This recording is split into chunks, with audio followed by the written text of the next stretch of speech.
What up, everyone? It is episode 1 of... What's this show called again? Team Talk. Team Talk. Even Carlos knows the name of the podcast. Team Talk. Team Talk. Season 2, episode 1. With a new guest, a new host, Carlossainz. Am I a guest or am I a host? Both. You are not a guest. Actually, you are a host. Sorry. I feel like you're very good at introducing this. I think you're the host. No, I'm no host. Please. We have to take turns in this. Okay. Like every time. So I'll host you as episode 1. Okay. As a co-host, I will do the beginning part. How does it feel to be on the show? It feels... Honored? Honestly, first experience... You know, I like podcasts. I think it's one of my favorite form of interviews to do nowadays. It is podcasts. Because it feels like it's more of a conversation rather than an interview. And I like conversating. I don't like interviewing. That's right, media. You heard him. We only do podcasts now.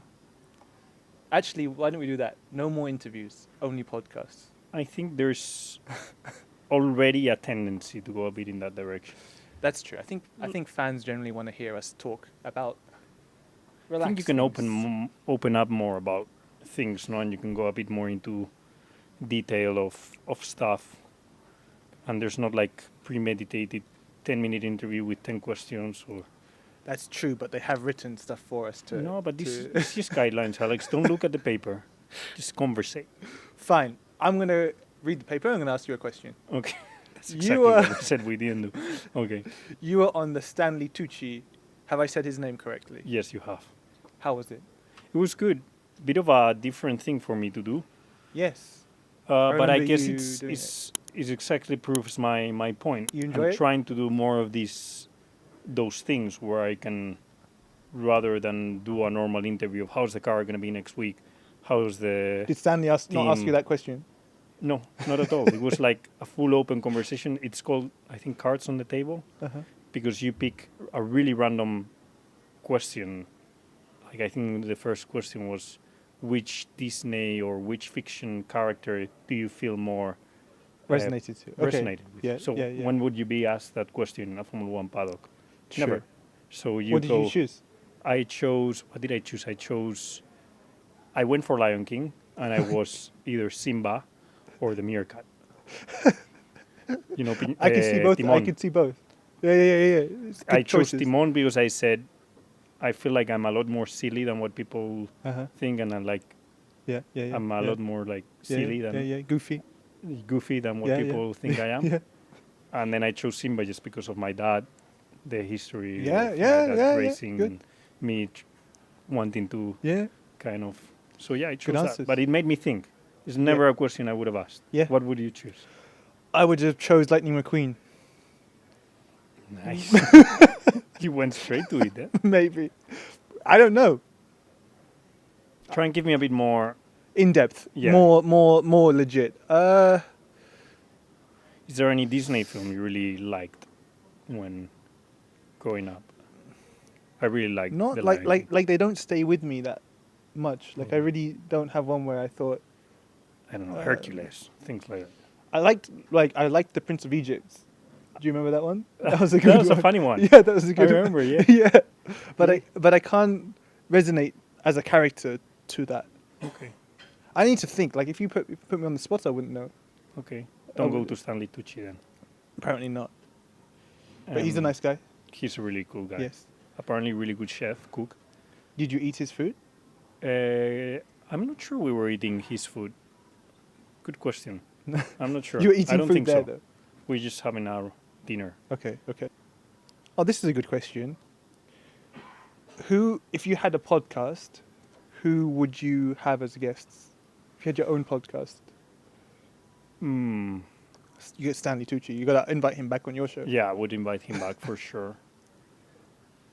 It's a difficult question. I would try and bring people from all different...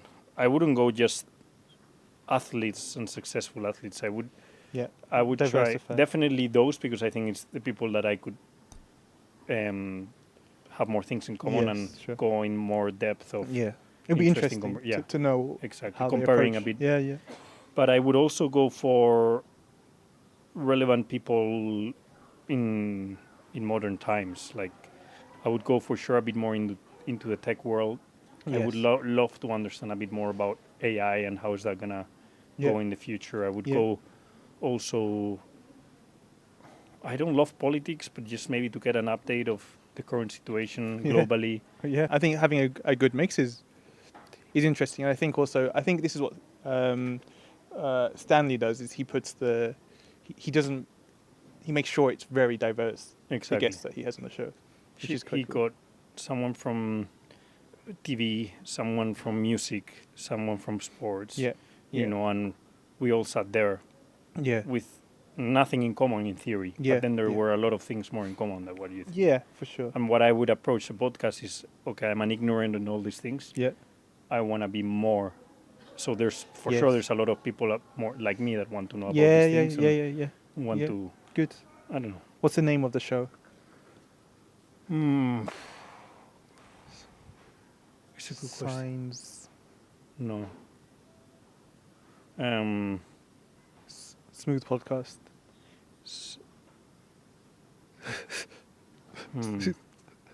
Smooth podcastinator. I'm normally quite good at getting names. Smooth podcastinator. Podcastinator. Smooth podcastinator. That's your intro. Podcastinator. Perfect. Okay. Done. That's the intro. Yes. We have another random question. Who is the most famous person you know? I have no one. I'm already gonna say it. Probably someone like on your let's say famous contact on your phone. Maybe Rafa Nadal. That's cool.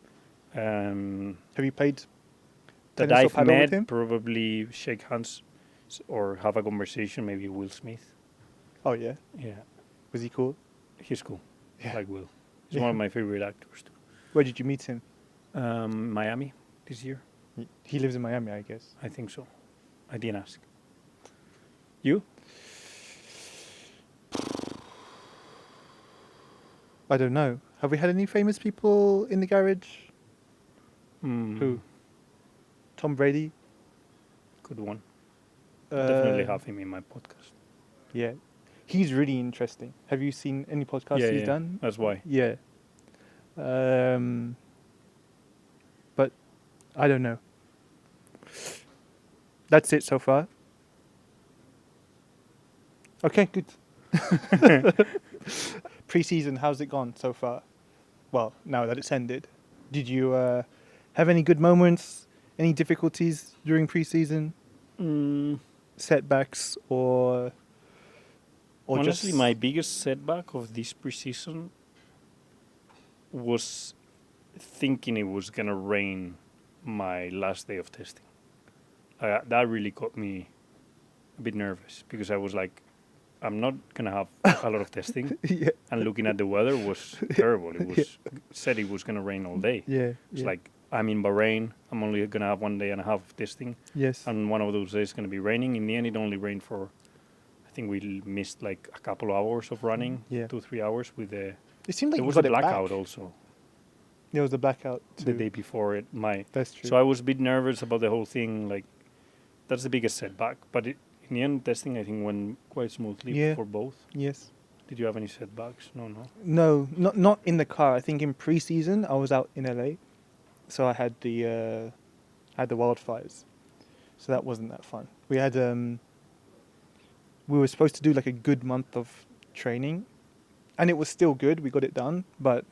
moving around, like trying to get away from it, but still very lucky. Like lucky to not have any issues with where we were staying.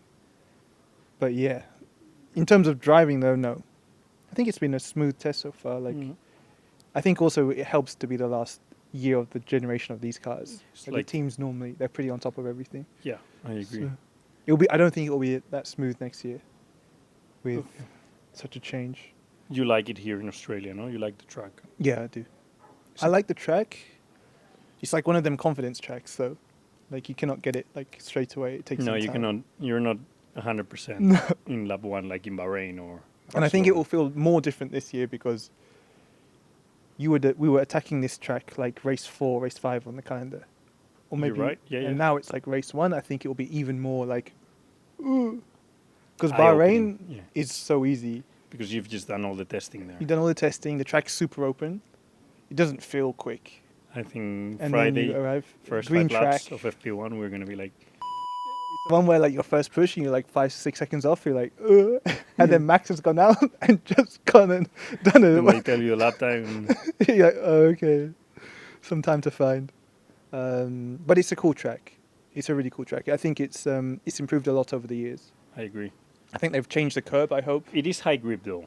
That It's one very thing high that grip. helps is since they resurfaced back in 22, the track has a lot of grip and it gives you You know, confidence straight I away. wonder if like when they do that kind of thing every year, I feel like the grip must get less.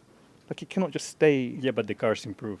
true. So And the lap times have been getting quicker and quicker. You know where I every felt year. that Barcelona is a lot lower grip than what it was 5-6 years ago That's very true. when you had the new tarmac. Yeah, that's true.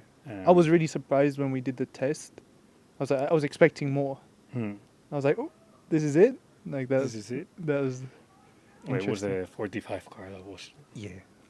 Where do we qualify? We qualified P8 here with the In 45. 23. In 23, I qualified P8, and I was running P6 in the race. I think you were quite handy around here. Well, I was until I hit the wall, but it In was your a favorite corner, Yeah. 6.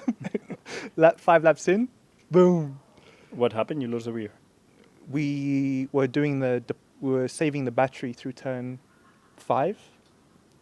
You know, the Okay. flat rides, like doing it with the K, and then because I was kind of out of place. I was like, I think I was And right. you were not clipping into 6 and arriving a lot quicker. Yes. So I went turn. We were clearly in FP2 and FP3 when we did the long ones. It was not even close to flat. And then we did a couple of setup changes and whatever, and the track was gripping up. So then it was like actually quite easy flat with the clipping that we had in the car, and I was losing a lot of time. So I think I had an Aston Martin behind me, and they were catching me so much through there, and I was becoming vulnerable in turn 9 and 10. Okay, yeah. So I was like, okay, I got it. Like, let's take off the clip and I'll do it. And I went through the next corner like still flat through 5, but then I've got 140, 150 more horsepower through the corner, so I've gone through it super quick. But I knew that it's not like I was dumb. I braked earlier for turn 6, but my rear left was like 20 degrees hotter on surface, and I braked earlier, came into the corner slower. Immediately Still lost it like immediately. Just So it things was like more a that. tire than a wind thing. All tire related. That's one thing people don't know about F1. No. How much effect the wind or the dirty air has. Like even having a car 4 seconds in front in a qualifying lap. Yeah. Yes. That's why when they When hear people us are complaining. no, I had bad traffic. Yes. And that's And the they other- see, no, but I see no one in front of Yeah. you. They And don't then- know that by having a car 2 or 3 seconds in front of you, they've actually made you go 2 tenths lower. Yes. And And for the same reason, drivers take advantage of that. yeah, And people don't realize it can what, have the what double- impeding actually double does. effect. Exactly. Good. I've finished my card. okay, I'll pick a few things that I have Here here. we go. written Carlos, the down. host. He's on it now. Let's judge. Let's judge Look, Carlos's hosting Good abilities. question from Ash. Fun questions here. Eh? I'm gonna pick. What is the most shocking thing you've learned about each other since becoming teammates? There's nothing been shocking. Or is there any? Let's not be spicy. Something that has shocked you about me. Something that not shocked you, but surprised you. Let's use the word surprise. And I'll say something about you too.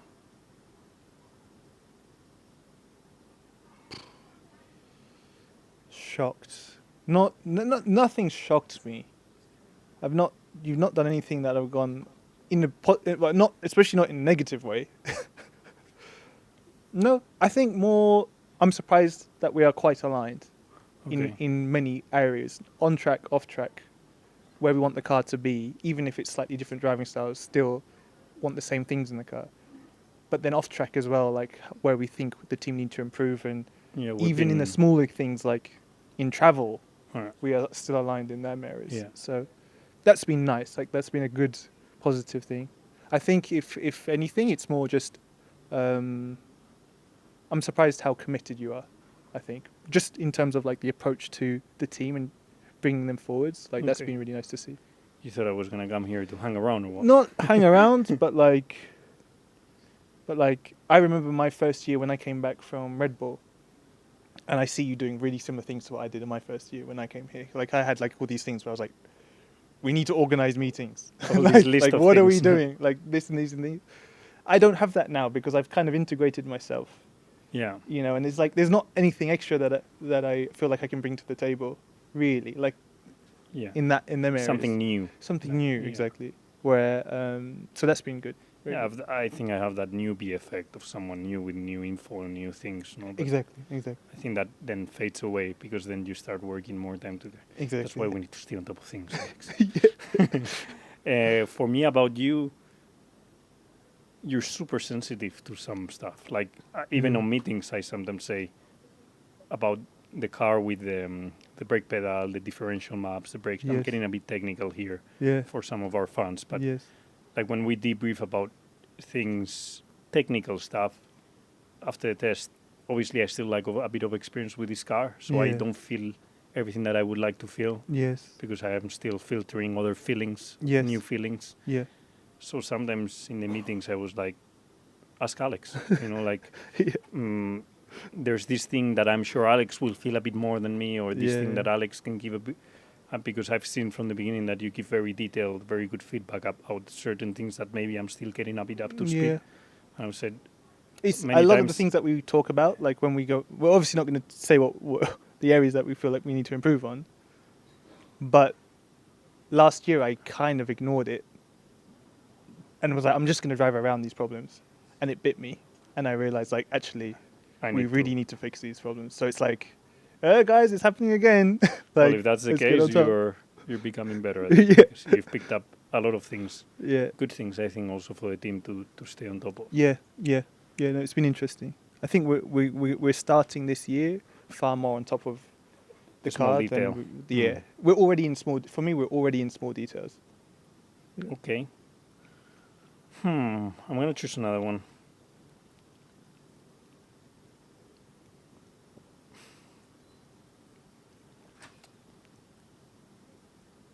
Did we get along when we were younger? And what were your first impressions? So we were 12. I was yes. I think you were 13. I was 12. Yeah. You were in your last. What was year the image of like the first thing that you thought you when were? you So back heard then, about me? Back then you were factory Tony Kart. Yeah. Factory Tony Kart, for people who don't know, that's like you're in like the Ferrari kind of karting. Karting. It's not necessarily the best team, but it had the most prestige. Yeah, prestige. I would say that's the right word.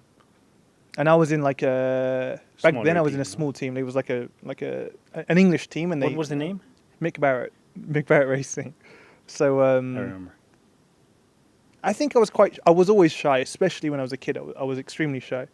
So I was more like, ooh, I'm in the big leagues now, kind of thing. And I remember that you were really smooth. That's like my first thought was like, back in karting, you were super smooth with driving style. That's a driving style. Yeah, like very clean, which I still think you have to this day, like very clean, like inputs. Hit every apex. Like there was not like I think when Max was in, he was a bit more like rougher with the kart, right? And I was way more similar to you in terms of like trying to keep the lines like very U-shaped, very like that kind of thing. That's what I remember. I think you're a clean driver as well. Mm. Like in karting, there were definitely some dirty drivers. Yeah, that beat me a few times. Yeah. I was too clean for karting. Yeah, I think in karting paid off being more on the other side of being too aggressive, because you couldn't pick up of 70, 80 drivers being dirty. Being selfish in a way. Yeah, that's for sure. And it was all about also the reputation and how if you were really, let's say, it's not the right word, nasty, but if you were pushing people off, you would gain respect and people wouldn't bother you. And I was too much of the nice guy. And I think you were a bit the same to me. What's weird to me was I didn't change that, but just by winning races, I gained respect in a different way. Yeah. Like people then would just not let you buy more. Let me go, like stop defending practice, for me. And I'm like... in karting, it was that effect. I haven't changed. I remember it happened the same to me. My last year of karting, just because of the reputation I had built, people on track would respect you a lot more. Yeah. But back then, it was always you, because I was still growing. Daniel I think Kvyat, Nick De Vries. Yes, Nick De Vries was like Raffaele Marcello and myself. Yeah. Were the top 4 at the time. Yes. For me, it was more... I finished 4th in the WSK that year, which was like, for me, I was like, oh, I'm a privateer. Yeah. Like, that's good. But it was only the year when you went into Formula BMW, that's when I started to I joined Intrepid.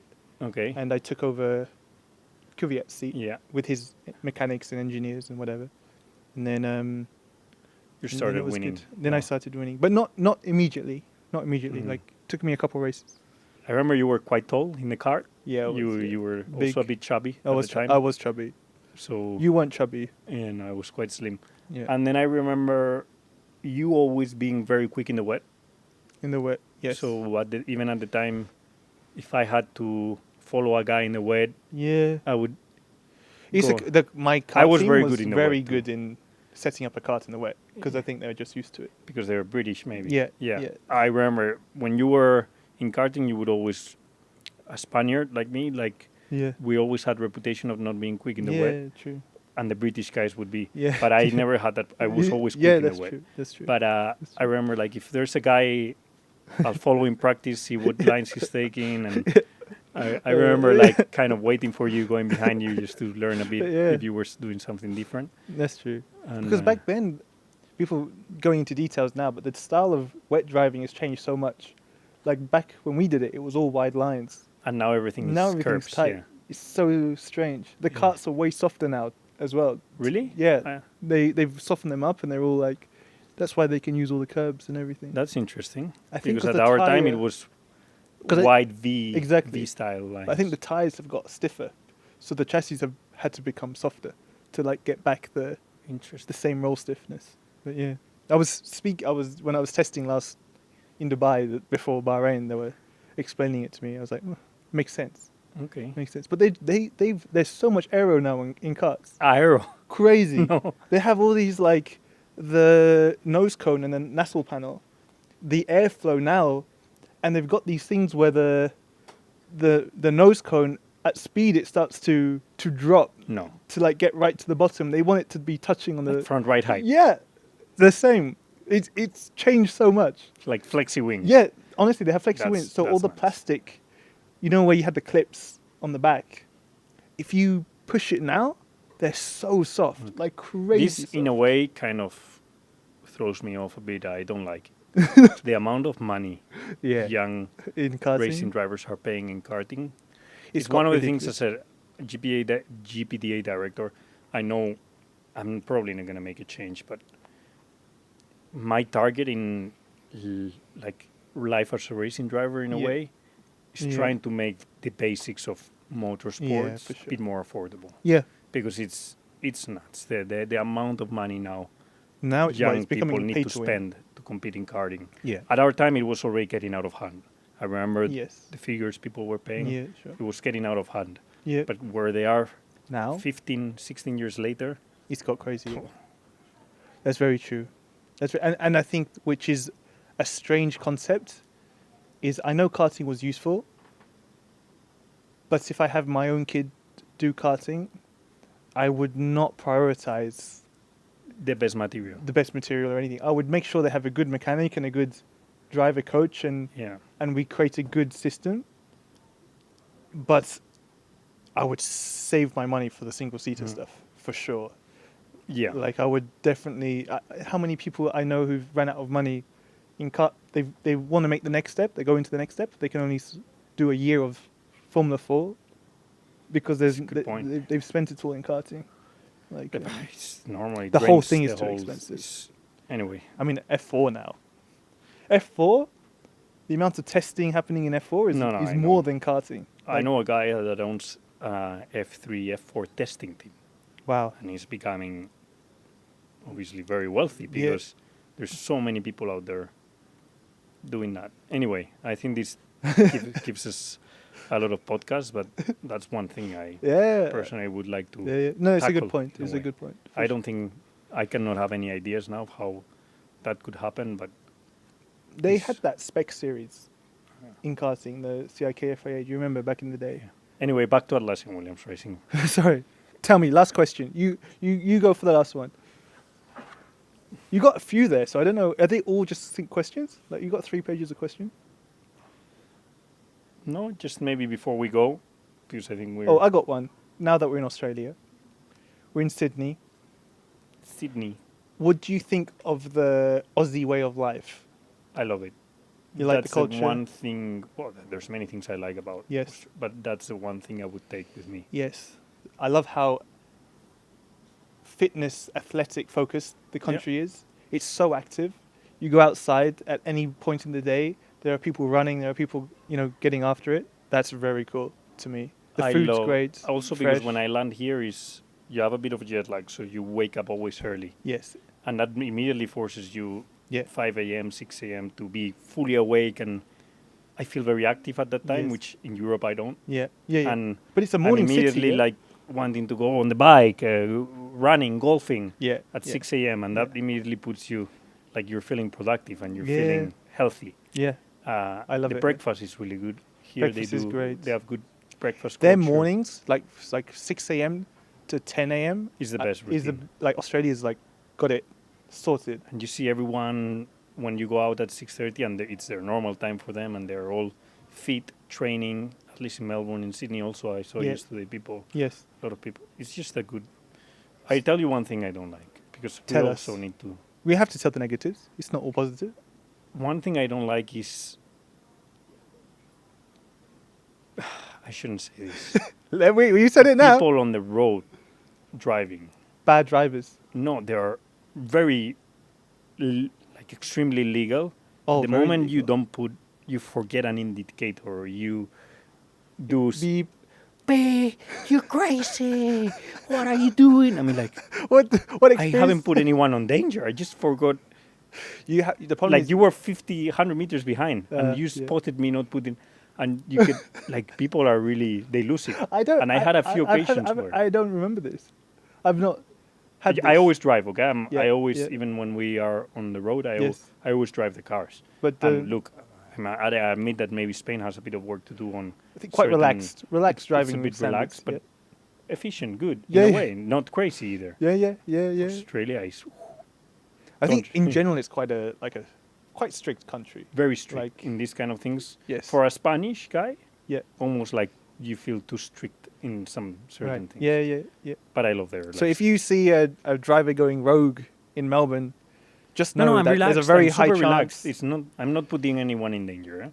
But they think you are. I'm a good driver. So if you see a rogue driver in Melbourne, there's a good chance it's not Carlos. putting an indicator, maybe it's me. Yeah. Or forgetting one indicator. Good. Well, that's a wrap. That's a wrap. How was that as your first experience? I think it was cool, no? It was good. These dangerous, we need to be careful. Because I feel like it could last a lot longer than... Told you. And it does. No, because of our fault. Yes. We start talking and we don't stop talking. We need to give ourselves a bit of a time. Not me. Everyone's pointing at me, but I think you did the most talking today. But in this podcast. I was your guest. No, you are the host. You are the co-host. No, we said we need to hold each other responsible for the amount of talking we do. I'm the host, you're the guest. Oh, we swap it? Yeah. Okay. Next episode, we have a new guest on the show, me. Stay tuned. Ladies and gentlemen.